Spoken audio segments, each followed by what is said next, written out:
Bueno, vamos a pasar de inmediato a la palabra del Señor, que Dios nos quiere hablar. Así que vamos a ir al Antiguo Testamento, en el segundo libro de las Crónicas de los reyes de Israel y de Judá. Segundo libro de Crónicas, capítulo 20,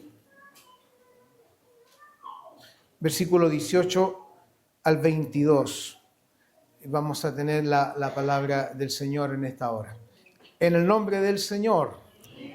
Entonces Josafat se inclinó rostro a tierra, y asimismo todo Judá y los moradores de Jerusalén se postraron delante de Jehová y adoraron a Jehová. Y se levantaron los levitas de los hijos de Coat y de los hijos de Coré para alabar a Jehová, al Dios de Israel, con fuerte y alta voz. Y cuando se levantaron por la mañana, salieron al desierto de Tecoa. Y mientras ellos salían, Josafat, estando en pie, dijo: Oídme, Judá y moradores de Jerusalén, creed en Jehová vuestro Dios, y estaréis seguros. Creed a sus profetas, y seréis prosperados. Y habido consejo con el pueblo, puso a algunos que cantasen y alabasen a Jehová, vestido de ornamentos sagrados, mientras salía la gente armada, y que dijesen: glorificad a Jehová, porque su misericordia es para siempre. Y cuando comenzaron a entonar cantos de alabanza, Jehová puso contra los hijos de Amón, de Moab y del monte de Seir las emboscadas de ellos mismos que venían contra Judá, y se mataron los unos a los otros. Amén. El mensaje de hoy se titula Josafat y una gran victoria. Ya la palabra victoria nos suena a alegría, a gozo, ¿cierto? Porque pareciera que nuestra vida es generalmente un derrotero. Vivimos con luchas, vivimos con pruebas, dificultades, y necesitamos un salvavidas de parte del Señor en nuestra vida, y llegamos muchas veces a la casa del Señor derrotados, apesadumbrados, desanimados, y se nos necesita que nos digan y nos hablen de victoria y de triunfo para motivarnos. Bueno, yo le decía al Señor en la mañana cuando oraba: Señor, este no es un mensaje motivacional. Primeramente porque no soy coaching motivacional. Entonces yo no lo vengo a motivar a usted con la palabra. Este no es un mensaje motivacional, y tampoco no es un mensaje que le va a dar ánimo a usted y va a salir de aquí y en unas horas más va a estar por el suelo de nuevo. La palabra de Dios, cuando impacta nuestras vidas, lo que produce en nosotros no es pasajero, permanece. Por eso digo yo, esto no es un mensaje motivacional. Es lo que Dios tiene para hablarnos a nosotros. Bueno, como el título dice, Josafat y una gran victoria. ¿Quién era Josafat? Josafat, su nombre significa juzgado de Dios o juzgado por Dios. Fue un rey del reino de Judá. Rápidamente, el reino de Israel, después de Salomón, se dividió, así lo dice la historia bíblica, se dividió el reino de Salomón en dos reinos: el reino del norte, llamado Samaria, y el reino del sur, llamado Judá, donde quedó la capital, Jerusalén, en este reino. Y este reino de Judá siguió la línea davídica, la línea de David, de la tribu de Judá. Entonces Josafat es uno de estos reyes que vinieron después, y es considerado uno de los mejores reyes que tuvo el reino de Judá. Ahí está Josías también, está Ezequías, hay varios, pero Josafat se destaca, y porque vamos a ir al capítulo 18, cuando él comenzó a reinar, en el mismo libro Segunda de Crónicas, tenía 35 años. ¿Cuántos tienen 35 años aquí? ¿O están entre los 30 y los 40? Hay varios que están entre los 30 y los 40. Ya, qué bueno. Miren, qué bueno. Yo no me considero todavía... No, yo ya pasé ese folio. Lo pasamos. Pero él tenía 35 años y era, por supuesto, un hombre joven. Su padre Asa, un buen rey también, dice la Biblia que enfermó gravemente de los pies y tuvo un triste final porque hizo lo que no tenía que hacer.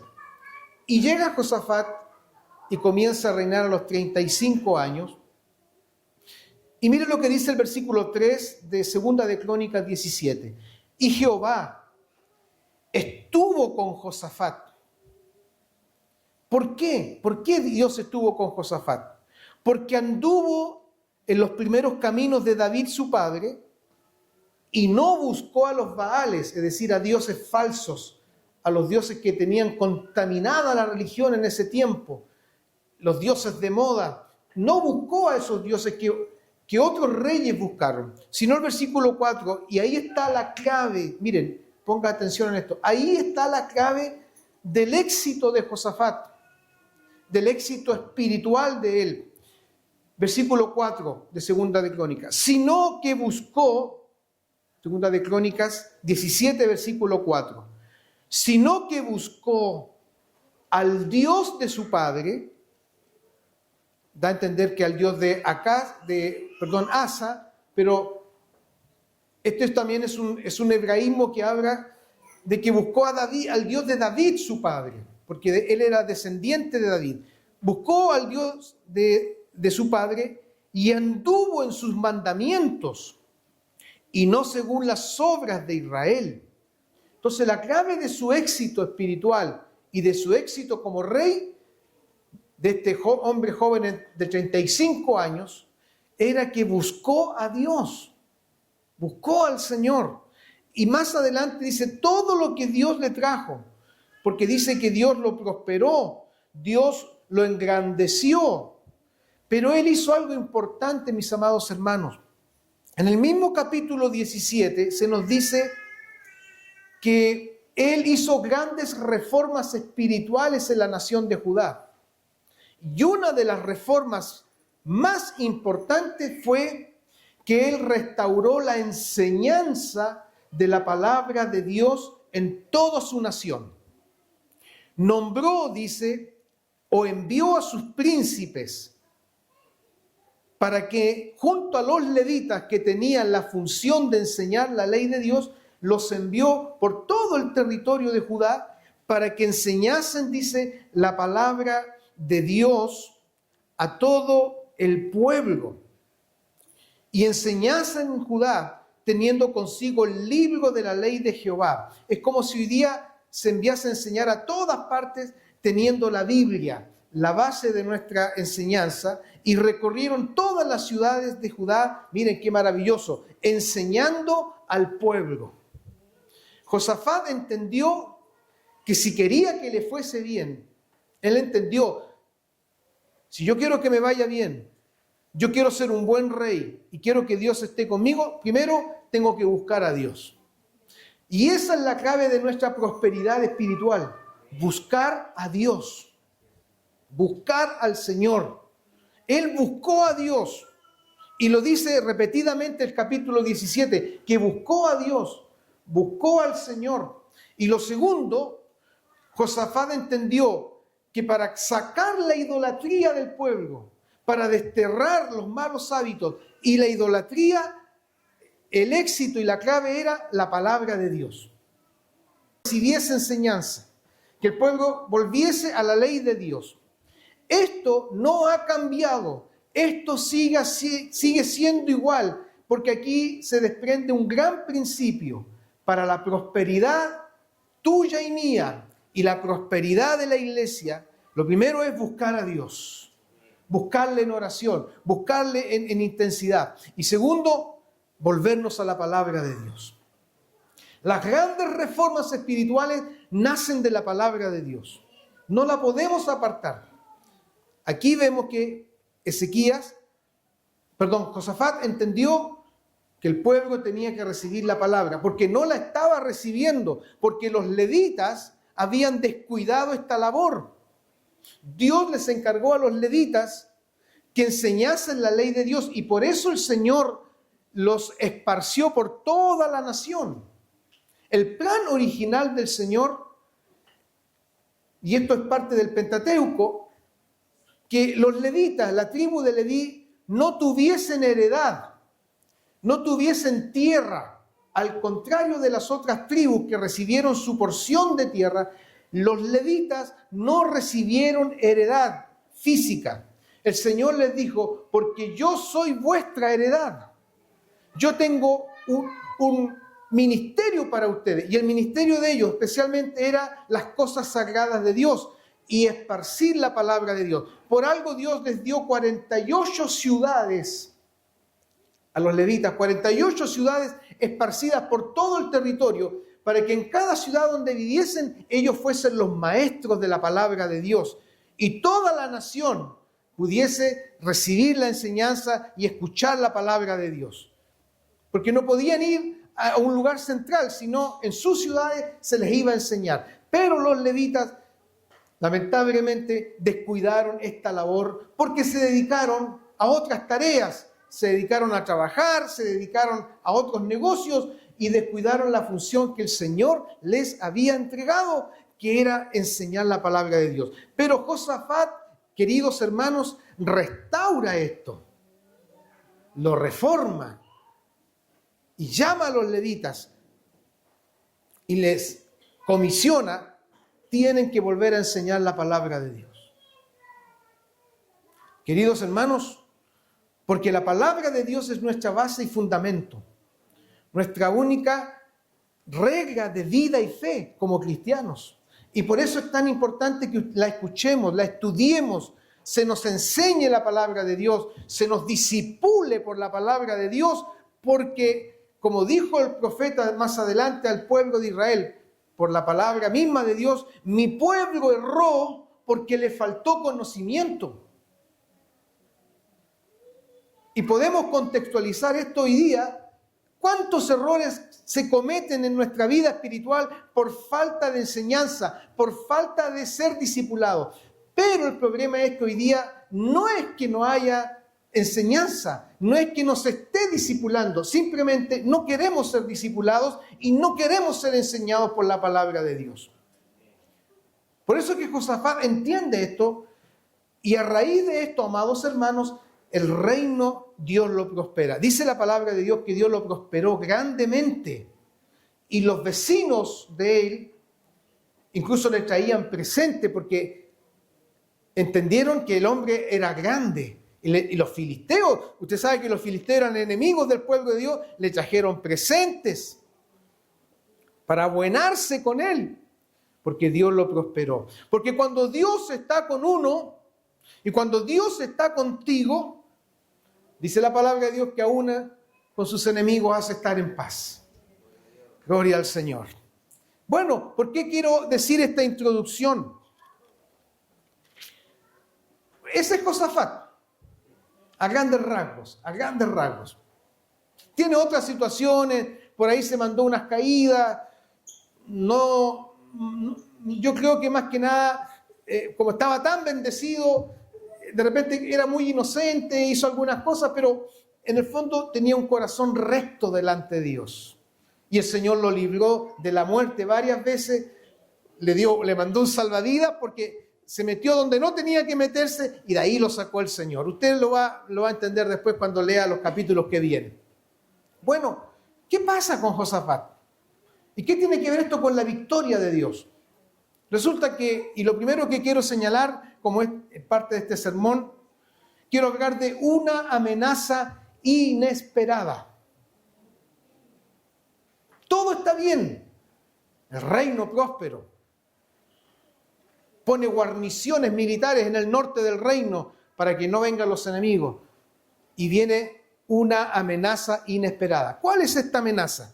Resulta que en el reino de Judá, voy a tratar de que pueda hacer un mapa mental, en el lado A ver, su brazo derecho, ya. A su derecha está el oriente, ¿cierto? Está el oriente. Al oriente del reino de Judá habitaban dos pueblos que eran los moabitas y los amonitas. Pueblos que eran hermanos o tenían un parentesco con el pueblo hebreo. Cuando Israel fue peregrino hacia la tierra prometida, Dios le dijo a Israel: no ataques a estos pueblos, a los amonitas ni a los moabitas, porque ellos son tus hermanos. Déjalos tranquilitos, no te metas con ellos. ¿Ya? ¿Quién eran los amonitas y moabitas? Ellos descendían de Lot. ¿Se acuerdan de Lot? Lot, sobrino de Abraham. Por lo tanto, tenían parentesco con los hebreos. Y el Señor en el peregrinaje a Israel le dice a Israel: no te metas con ellos, déjalos tranquilos. No, voy a usar un término bien chileno, no les busques camorra, déjalos tranquilos. A los otros sí, el Señor le dijo: tienes que pelear contra los madianitas, contra todos, porque esos eran terribles de malos, pero déjalos tranquilos. Ahí en Números capítulo 21 el Señor habla de esto. Pero resulta, por eso hablo de una amenaza inesperada, porque estos moabitas y amonitas, más los sirios, váyase al norte de Israel, los sirios, estos tres se confabularon y decidieron atacar el reino de Josafat. Atacarlo. Siendo que Josafat nunca les buscó pelea, como dijo, no se metió con ellos, pero estos decidieron, y ahí dice el versículo 1 del capítulo 20, pasadas estas cosas aconteció que los hijos de Moab y de Amón, y con ellos otros de los amonitas, vinieron contra Josafat a la guerra. Por eso hablo de una amenaza inesperada. No se esperaba esta amenaza, Josafat. Como muchas veces nosotros no nos esperamos algunas amenazas. Llegó la enfermedad, usted no se esperaba la enfermedad. Llegó este problema, usted no se lo esperaba. Pensó que tenía todo cubierto y sale un problema. Pensó que estaba bien de salud y le llega el aviso: tienes esta enfermedad. Tiene este hoyo financiero. Tiene este problema. Tiene este otro problema. Inesperado. A Josafat le pasó lo mismo, pero obviamente mucho más grande, porque una gran multitud de estos pueblos decidieron atacarlos. Y dice el versículo 2, y nos falta el que le lleva el mensaje. Mire, y dice el versículo 2, y acudieron algunos y dieron aviso a Josafat diciendo: mira el mensaje que le dijeron: contra ti viene una gran multitud del otro lado del mar. Mire, y también de Siria, y aquí están en Hasesón Tamar, que es en Engadi, es decir, están ya en tu mismo territorio, porque Engadi estaba en territorio de Judá. ¿No le ha pasado a usted que un llamado? Mire, esta situación tiene, o este problema le está pasando. A mí me ha pasado, por eso lo digo. De repente me han llamado: pastor, hay esta situación. ¿Y qué es lo primero que le pasa a uno o le pasa a usted?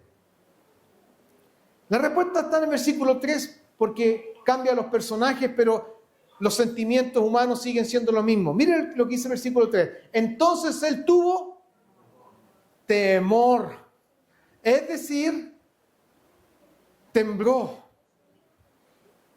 ¿Le ha pasado eso a usted?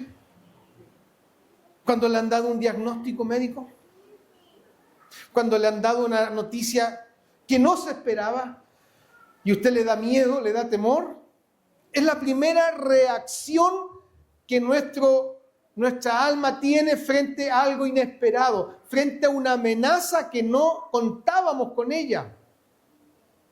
Él tuvo temor.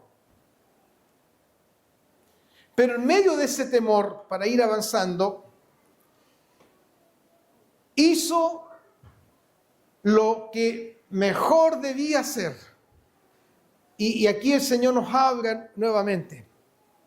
Dice que Josafat humilló su rostro para consultar al Señor. Es lo mejor que podemos y tú puedes hacer, amado hermano, amada hermana, cuando estás enfrentando una amenaza. Humillarte. ¿Y por qué hay que humillarse? Dirá usted, si yo no he hecho nada malo. Tenemos que humillarnos porque somos indefensos, somos vulnerables y no podemos solos. ¿Y por qué consultar a Dios? Porque puede ser de que lo que nos está pasando es la consecuencia de algo que hicimos, o estamos desobedeciendo a Dios, o simplemente el Señor nos está probando la fe. Por eso es importante que usted consulte a Dios. Señor, mira esta situación, mira este problema que se ha levantado, mira este conflicto que se ha levantado. Y sé que los que han pasado esto me entienden lo que yo estoy hablando, o el Señor está hablando. Quizá usted nunca ha pasado amenazas o problemas en su vida y quizás la palabra, bueno, será, pero te quiero decir que el Señor habrá tiempo y fuera de tiempo. Y en algún momento vas a necesitar humillarte al Señor porque puede venir una amenaza inesperada. Algo que no te estabas esperando puede venir sobre ti. Y lo mejor que puedes hacer es humillarte. Humillarte. Él se humilló. Él era rey. Pero la verdad es que ante la presencia de Dios no vale ningún título, no vale corona, no vale cargo, nada. Ante la presencia de Dios somos todos iguales y ante la presencia de Dios somos todos limitados y necesitados de Dios. Y Él se humilló, no le importó, se humilló ante el Señor y consultó al Señor. Y lo tercero que Él hace, hizo pregonar ayuno a todo Judá.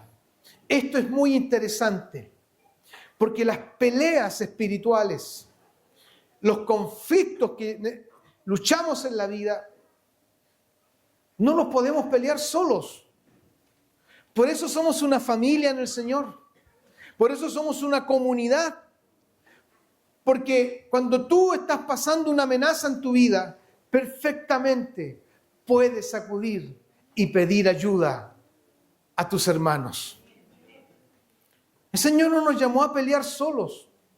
El Señor no nos llamó a ser los valientes solos y pelear la batalla solos.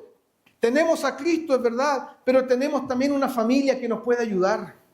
Por eso es tan importante la vida de iglesia, la vida de congregarse, porque así vamos peleando nuestras batallas en común y vamos pidiendo oración y vamos, ayúdenme a orar porque tengo esta amenaza.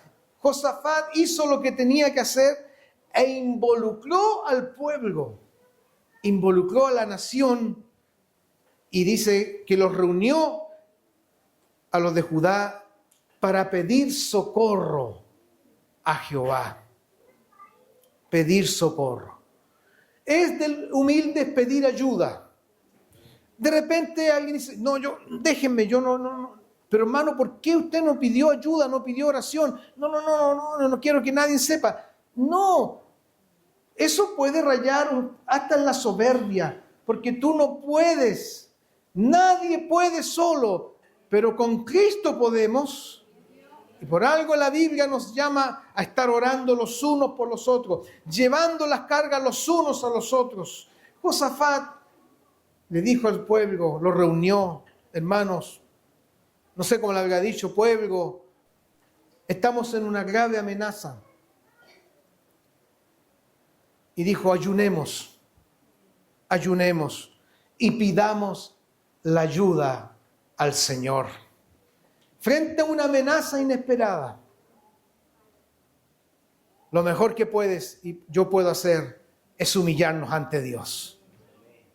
La palabra de Dios dice, humíllense, pues bajo la poderosa mano de Dios, y Él los va a exaltar cuando fuere tiempo. Gloria al Señor. Voy avanzando para que no se quede dormido. Lo segundo, una estrategia inesperada. ¿Qué sucedió? Frente a esta amenaza. Mire lo que dice el versículo 13 de 2 de Crónicas 20.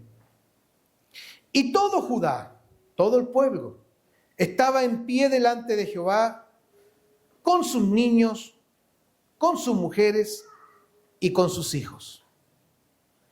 Josafat involucró a todos. Podemos pensar, ¿hay que decirle a los niños y a los jóvenes que oren cuando hay una amenaza? Sí. Hay que involucrarlos, explicándoles en su entendimiento cuando estamos pasando, por ejemplo, como iglesia, una amenaza. Oren, ayúdenos a orar, vamos a orar. Mujeres, niños, jóvenes, todos se involucraron y buscaron al Señor y oraron. ¿Para qué? Para que Dios les diera socorro, los auxiliara. ¿Sabe por qué? Porque dice la palabra del Señor, y aquí hay parte de la oración que ellos hicieron, y me encanta esto. Versículo 12 del capítulo 20. Oh Dios nuestro. Mira, hay un signo de exclamación. Oh Dios nuestro, ¿no los juzgarás tú? Porque en nosotros, mire, qué maravilloso. En nosotros, aquí hay una humildad. Aquí hay una verdadera humildad. En nosotros no hay fuerza contra tan grande multitud que viene contra nosotros. No hay fuerza. Pero usted dijo, pastor, que Dios lo había prosperado y lo había engrandecido. Sí, pero todo su ejército no bastaba para una confederación de 3 naciones. Y él es realista. Aunque tenga un buen ejército, no puedo pelear contra ellos. Y la fe, querido hermano, la fe no elude la realidad. La fe no es ciega. ¿Ha escuchado eso? La fe es ciega. No, la fe no es ciega. La fe no elude la realidad. ¿Qué hace la fe? La fe ve lo que Dios puede hacer en esa realidad. Y lo que Dios puede hacer en nuestras limitaciones. Él dice en versículo 12, porque en nosotros no hay fuerza contra tan grande multitud que viene contra nosotros. Y aquí hay algo muy lindo. No sabemos qué hacer. ¿A cuántos les ha pasado que frente a una amenaza, frente a una situación, no saben qué hacer? A mí me ha pasado. Uno no sabe qué hacer, no sabe si ir para allá o para acá, no sabe si decir A o B, no sabe qué hacer, se turba, porque el miedo nos turba, el miedo nos paraliza y no sabemos qué hacer. Y vienen los temores, y viene la angustia, y no sabemos qué hacer. Ellos dijeron, Señor, no sabemos qué hacer. ¿Por qué dijo eso Josafat? Porque Josafat habría pensado, ¿y si le hago batalla? ¿Y si me paro frente al ejército, pero por otro lado nos superan 3-1? ¿Y si mando embajadores y negociadores de paz? Pero puede que los maten, les corten la cabeza. Y si le entrego el reino, ya ahí está el reino, pero no nos maten. Mire todas las posibilidades y al final no sabemos qué hacer. ¿Le ha pasado que usted no sabe qué hacer? ¿Y si lo hago aquí? Ah, pero si lo hago aquí, por otro lado me va a salir acá. Y si lo hago de esta manera, y usted se enreda y no sabe qué hacer. Pero cuando tú te humillas al Señor y cuando tú oras a Dios en humillación, el Señor te va revelando lo que hay que hacer. Aleluya. Y el Señor va mostrando la respuesta y el Señor va despejando el cielo nublado como hoy día lo tenemos y van apareciendo los colores celestes en el cielo y avisoras que hay una luz de esperanza porque Cristo es la esperanza en nuestra vida. ¿Cuántos vemos todo oscuro? Le pasó a Josafat, vio todo oscuro. Claro, porque eran 3 contra 1. Vio todo difícil. Entonces se juntaría con sus generales, con su canciller. ¿Cómo lo hacemos aquí y allá? No. Se bloqueó. Se bloqueó y eso nos pasa cuando estamos confundidos. Nos bloqueamos. Aleluya. No sabemos qué hacer. Nuestros ojos. Y a ti volvemos nuestros ojos. Qué lindo. Eso es lo que Dios quiere cuando hay una amenaza. Que tú puedas humillarte y que puedas reconocer que tú no puedes. Yo no puedo cambiar esto, Señor. Yo no puedo cambiar a mi hijo. Yo no puedo cambiar a mi hija. Yo no puedo cambiar mi matrimonio. Yo no puedo cambiar esta situación en mi trabajo. Señor, yo no puedo. Y por más que le dé vuelta y lo intente. Y, ¿sabe? Nos parecemos muchas veces querer solucionar nuestras amenazas jugando al cubo. ¿Se acuerdan ese cubo? Ese, no sé si era juguete. Y uno le daba para allá y le daba para acá. Aquí lo tengo listo. Ah, pero no. Y vuelta de nuevo. Así sucede con nosotros muchas veces en nuestra vida. Le damos vuelta para allá, le damos vuelta para acá. Y cuando creemos que encontramos la solución, todo vuelve atrás. Porque sin Cristo y sin la ayuda de Él, nada podemos hacer, gloria a Dios. Entonces Él dice, volvemos nuestros ojos a ti, Señor. Ya vimos, nuestros ojos se posaron en el mapa, nuestros ojos se posaron en el horizonte, vimos una gran multitud. Señor, ya no quiero ver más lo humano, yo quiero verte a ti, yo quiero ver por la fe lo que tú tienes para mí, aleluya. Saca tu mirada de lo que tú crees que te puede levantar, pon tu mirada en Cristo Jesús, vuelve tus ojos a Él. Porque Él te puede dar la salida. Y ahí está el pueblo. Y mire lo que dice el versículo 14. Estaba todo el pueblo, estaban orando, estaban ayunando. Y de repente el Señor hace algo que es muy... Mire, le voy a poner un apellido. Esto es muy pentecostal lo que viene aquí. Muy de los pentecostales. Versículo 14. Y estaba allí Jaasiel, hijo de Zacarías, hijo de Benaía, hijo de Jehiel, hijo de Matanías. Y te dirá, ¿para qué tanto nombre, hijo de hijo? Es que esto no es casualidad, porque mire, era un levita de los hijos de Asaf, cantores, salmistas, sobre el cual vino el Espíritu de Jehová en medio de la reunión. Y el versículo 15 dice, y dijo, oíd, pongan atención, escuchen con toda atención Judá, y ustedes moradores de Jerusalén, y tú, rey Josafat, escucha bien lo que el Señor tiene que decirte. Así dice el Señor, y viene la palabra de Dios. No temáis. Aleluya. Ni os amedrentéis. ¿Qué significa amedrentarse? Es acobardarse. Es irse hacia atrás. Es querer retirarse. Es querer huir. Cuando usted se amedrenta, da pasos atrás, retrocede. Pero el Señor le dice, no teman ni retrocedan ni un milímetro delante de esta multitud tan grande, porque, qué maravilloso. Tome esta palabra, querido hermano, no es vuestra guerra, aleluya, sino esta guerra es de Dios.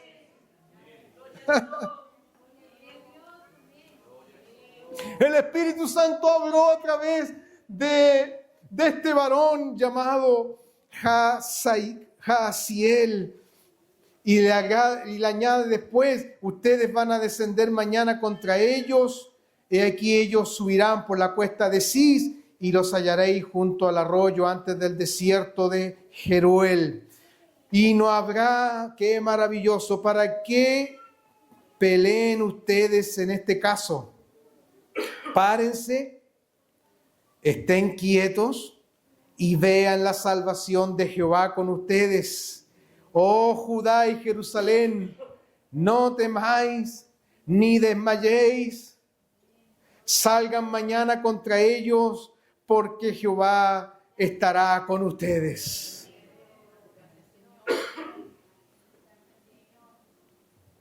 Qué lindo, dirá usted. Sí, pero el Señor hoy día nos habla a nosotros y te habla a ti en esta hora. Y si tomas esta palabra por la fe, tendrás la victoria en Cristo. ¿La vas a tener? ¿Lo que es? Ya. Esto es para el que cree.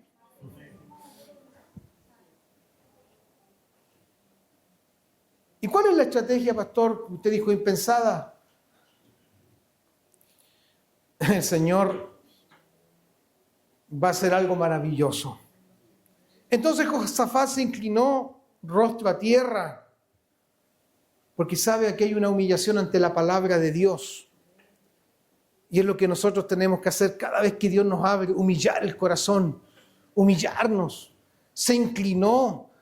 ¿Y cómo no se iba a humillar frente a un mensaje tan lindo, frente a una palabra de fe, frente a una palabra que les levantó gloria al Señor? Él se inclinó y dice, y asimismo todo Judá y todos los habitantes de Jerusalén se postraron delante de Jehová y adoraron. Adoraron a Jehová. Usted dirá, la palabra postrarse es arrodillarse. ¿Qué tiene de grande? Es que en el hebreo postrarse es más que arrodillarse. Cuando el hebreo dice que se postraron, dice que se humillaron, se derramaron su alma. Eso es postrarse en el lenguaje bíblico. En el español nuestro, postrarse es solamente arrodillarse y punto. Pero en el lenguaje bíblico, postrarse es que usted derrame su alma, que usted llore, que usted clame, que usted derrame su alma delante del Señor. Eso hizo todo el pueblo y después de eso comenzaron a adorar. Y aquí comienza la estrategia que Dios les da. Porque el Señor les dijo, ustedes estén tranquilos, ustedes van a ir mañana. Pero el Señor en ningún momento les dijo, lleven espada, jabalina, preparen la estrategia de batalla. En ningún momento el Señor les dijo, ustedes van a ir. Y el Señor comienza a revelar ahora la estrategia de la victoria. Y aquí yo quiero llegar quizás al clímax de este mensaje. Todo este mes el Señor nos ha venido hablando de la gratitud. Todo este mes el Señor nos ha venido hablando la importancia de la alabanza en vez de la queja, la importancia de la adoración en vez de la autocompasión, la importancia de adorar en vez de llorar, la importancia de agradecer lo que aún no hemos visto ni hemos tenido, porque ante el Señor Él es digno de ser alabado. Y aquí Dios va a revelar la estrategia. Y se la revela al rey. ¿Cuál es eso? Lo primero que él les dice en el versículo 20. Llegó la mañana, porque el Señor dijo, mañana ustedes van a ir. Y llegó el día, porque tiene que llegar el día, no hay plazo que no se cumpla.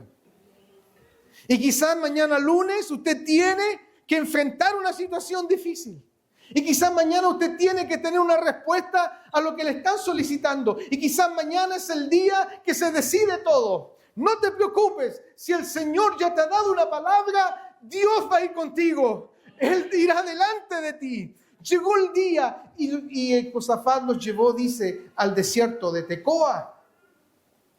Y mientras ellos salían, Josafat, estando en pie, el liderazgo espiritual de Josafat es tremendo. Escúchenme, Judá, y les dice: crean en Jehová vuestro Dios. Crean en Él. Confíen en Él. Creer es confiar. Más que no si yo creo en Dios, pero eso es un conocimiento intelectual. Aquí creer es depositen su confianza en Dios. Confíen en Él. Crean y estaréis seguros. Gloria al Señor. Nuestro mayor seguro es el Señor. Aquí hay hermanos que trabajan en compañía de seguros. Sigan trabajando y que les vaya bien, pero nuestra mayor seguridad es Cristo. Estaréis seguros. Mire, vivimos una crisis de seguridad en el país, ¿sí o no? Se creó un ministerio de la seguridad y el pobre ministro ahí, yo me imagino, se estará craneando cómo lo hacemos con la seguridad, porque recibe crítica, sigue los homicidios, sigue la delincuencia, y yo diría que hoy día, más que vivimos una crisis de inseguridad, pero si tú estás en Cristo, tú confías en Él, estás seguro. Nada me va a pasar, pastor. No, puede que el Señor permita, porque todo lo permite Él, que te asalten, pero no te va a pasar nada que Dios no lo permita. Caminarás seguro, andarás tranquilo, porque el Señor es mi seguridad. Estaréis seguros. Qué importante es creerle al Señor. Le quiero hacer una pregunta a todos los que trabajan. ¿Cuántos tienen su trabajo seguro? A ver, les apuesto. Apuéstenme. ¿De aquí a fin de año tienen trabajo seguro? Yo trabajo en el servicio público, estoy seguro. Nada es seguro. Nada es seguro en la vida. Y como dijo alguien, lo único seguro en la vida es la muerte. Nada es seguro. Ni la vida, ni la salud, ni el trabajo. Nada es seguro. Pero Cristo es nuestro seguro de vida. Y si quedo sin trabajo, pastor, no importa. En Cristo estás seguro. Y no te va a faltar. No te vas a morir de hambre. Y aunque murieras de hambre, te vas con el Señor. Y estar con Cristo es muchísimo mejor. Y si no me quedo sin trabajo, pastor, en Cristo estás bien. Vas a ver la gloria de Dios. Vas a ver que Dios te va a proveer de aquí y de allá. ¿Cuántos han vivido esa experiencia de que Dios le ha provisto de aquí y de allá? Gloria al Señor. Porque Cristo es nuestra seguridad. Aleluya. No es una póliza, no es una cuenta bancaria, no es el buen trabajo que puedas tener. En Cristo estamos seguros. Estaréis seguros. Crean también a sus profetas, dice acá, y seréis prosperados. Este hombre, a ver el nombre un poquito, Jaasiel, fue un profeta de Dios porque fue un portavoz de la palabra de Dios. Un profeta es un portavoz de la palabra de Dios. Entonces hoy día, si lo contextualizamos, el Señor nos dice, crean a los que les traen la palabra de Dios. Crean a los que son mensajeros de la palabra de Dios. Crean a sus predicadores. Crean a aquellos que les anuncian el Evangelio. Crean a aquellos que les anuncian la palabra de Dios. Y seréis prosperados. Amén. Oh, ya se me pasó la hora. Ya, vamos. ¿Cuál es la estrategia impensada?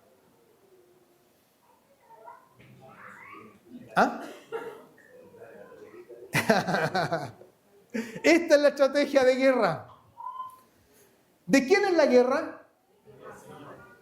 ¿De quién son tus batallas? ¿De quién es la guerra que estás peleando? De Dios. Por lo tanto, Él es tiene todo el derecho de colocar la estrategia que Él estime conveniente para que pelees tu batalla. Y el Señor va a dar la estrategia. ¿Cuál es la estrategia? Miren, esto no había sido nunca antes visto, porque Dios tiene 1000 maneras de obrar.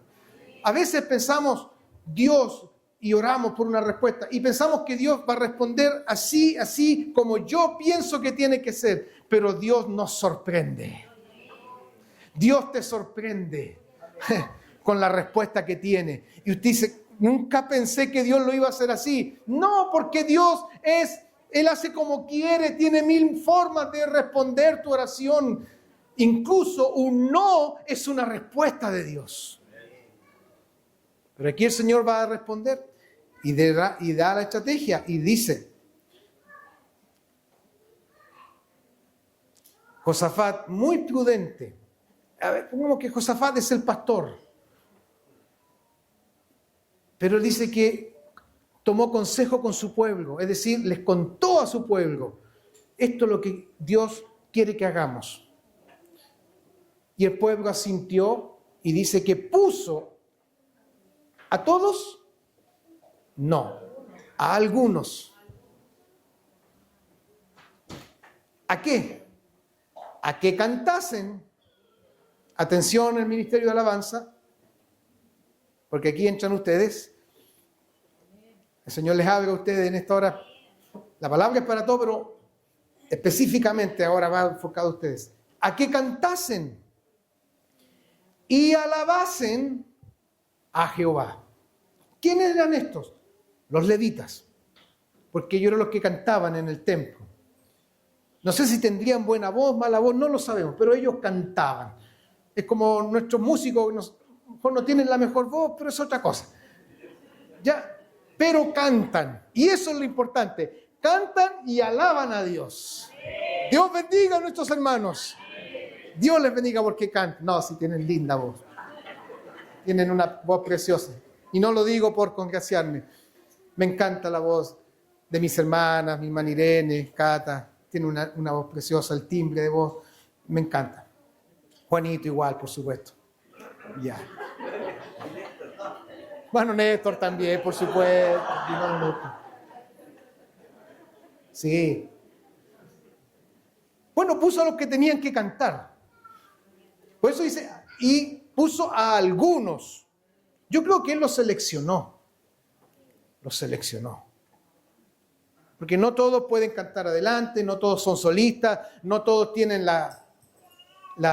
el talento y la gracia también para ministrar. Puso algunos. Y aquí hay una sabiduría en esto de parte de Josafat. Pero aquí viene lo interesante. No basta la voz, no basta el talento. Porque dice, vestidos de ornamentos sagrados.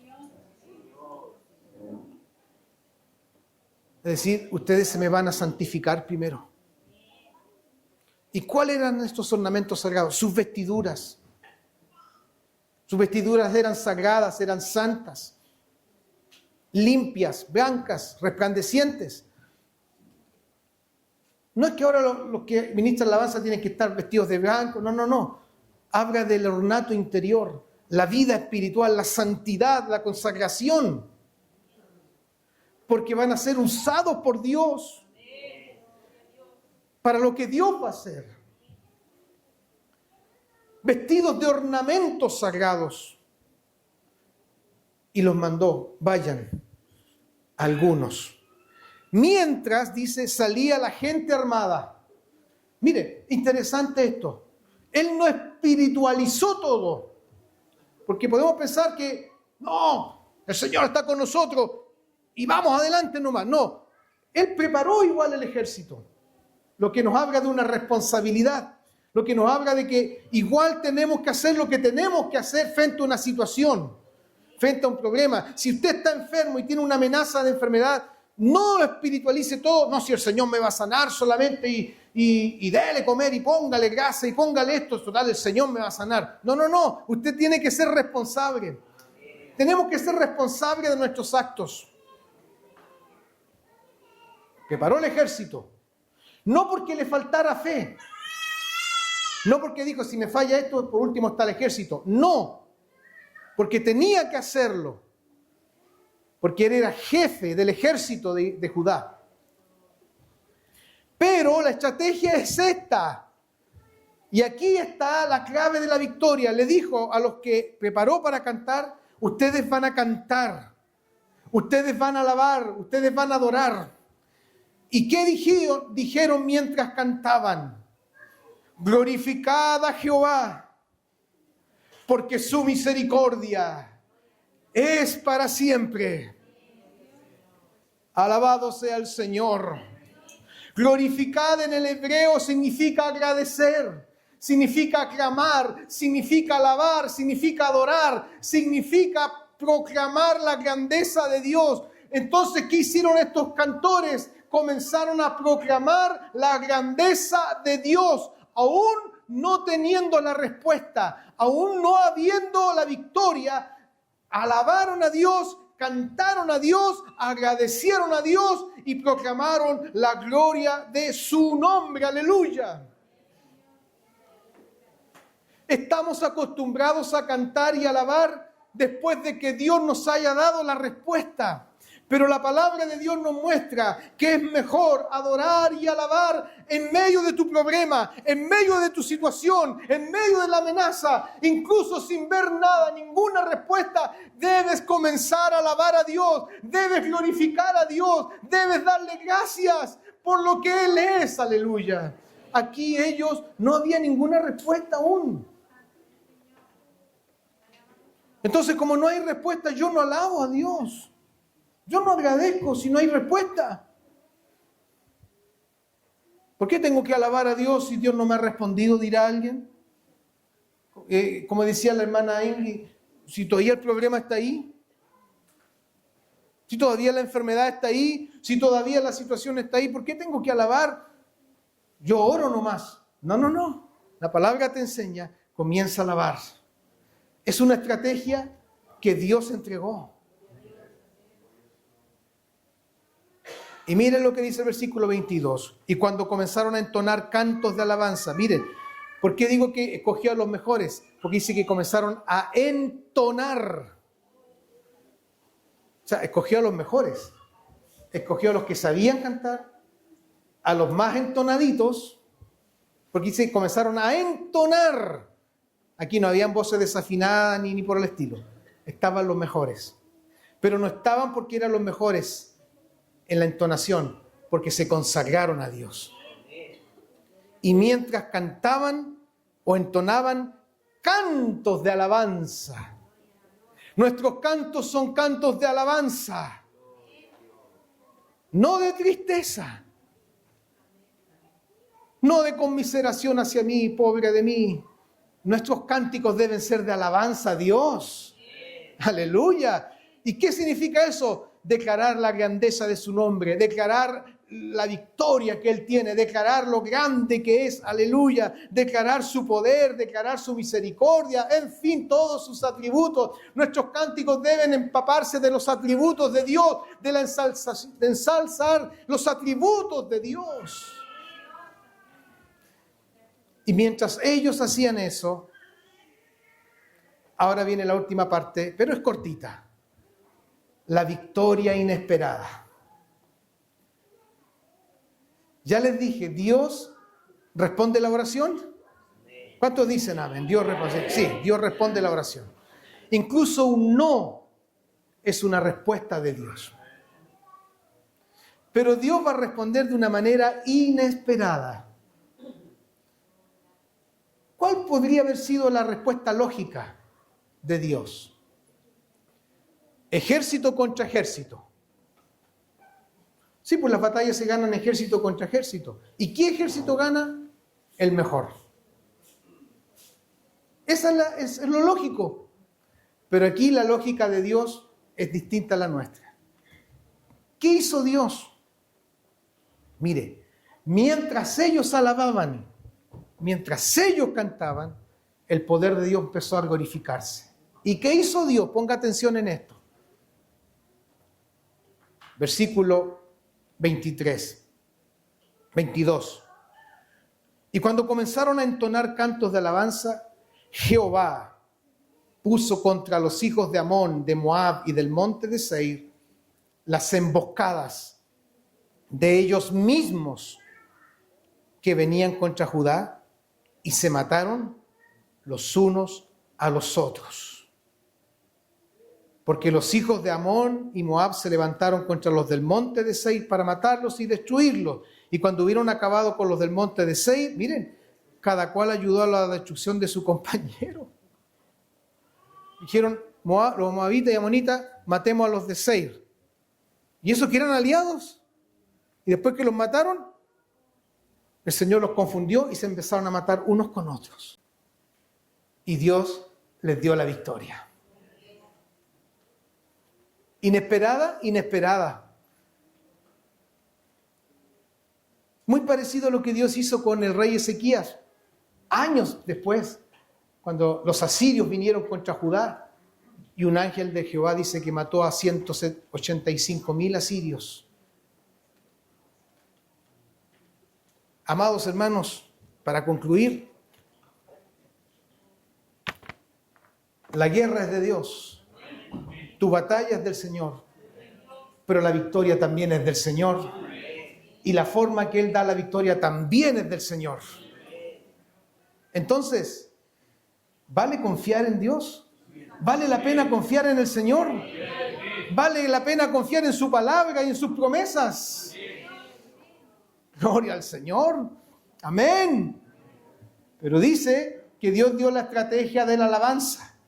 Y quiero terminar este mes de la gratitud, este mes de la alabanza que Dios nos ha llamado a que puedas alabar a Dios. Quiero invitarte a que pases aquí. Otra vez el pastor con sus cosas. No, no son mis cosas. Es lo que Dios pide de ti y de su pueblo. Si estás siendo amenazado, si estás con una amenaza, ven aquí. Aleluya. Pero no para pedir, sino para alabar y adorar al que vive y darle gracias al Señor, porque de Él es la victoria. Él conoce la amenaza que tienes, Él conoce la situación que tienes, pero el Señor quiere ayudarte y quiere obrar a través de su palabra. Es un tiempo de alabanza. Ya la palabra está dicha. No voy a orar por tu problema, no voy a orar para que Dios te sane, no voy a orar para que se te solucione el problema, porque sabes, puede que el problema no se te solucione y digas, el pastor oró por mí y no pasó nada y me quiero evitar ese bochorno. Pero sí quiero decirte que puedes comenzar a alabar a Dios y puedes levantar tus brazos y glorificar al Señor. Aleluya. No sé si lo puedes hacer. Si dices amén, tomo esta palabra para mi vida y comienzo a glorificar a Dios. Un sacrificio de alabanza, aunque no tenga ganas, aunque no me parezca, yo glorifico a Dios antes de la respuesta, antes de la victoria. Glorifico a Dios porque sí, Dios nos dará la victoria. Aleluya. Vamos, glorifica a Dios, pueblo. Glorifica al Señor, dale gloria, dale alabanza. Aunque no sientan nada, porque esto no es por sentir. Esto es que no siento nada, pastor. No se trata de sentir o no sentir. Se trata de creer en el Dios de la gloria, en el Dios que da la victoria, en el Dios que te levanta, en el Dios que pelea tus batallas, en el Dios que te da victoria. Y si crees, te da la victoria en esta hora.